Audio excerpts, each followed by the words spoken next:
নিজেকে প্রশ্ন করুন। হ্যাঁ, জীবনে একবার হলেও নিজেকে প্রশ্ন করুন। আপনি কি আসলে ফটোগ্রাফি করতে চান? নাকি আপনার সেটআপগুলো মানুষের সামনে শো অফ করতে চান? আচ্ছা, কে কোনটা মনে করেন সেটা ডেফিনিটলি কমেন্টে জানিয়ে যাবেন।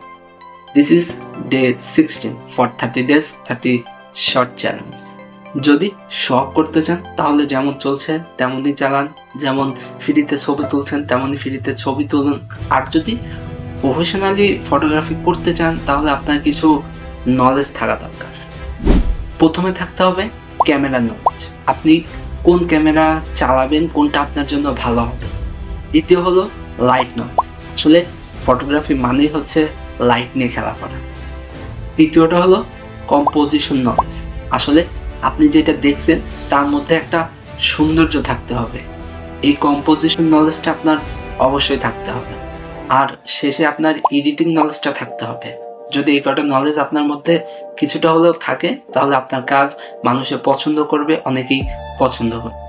সো এই 4টা নলেজ কার কার ভেতরে আছে সে ডেফিনেটলি কমেন্টে জানিয়ে যাবা, অ্যান্ড চ্যানেলটাকে অবশ্যই সাবস্ক্রাইব করে পাশে থাকবা।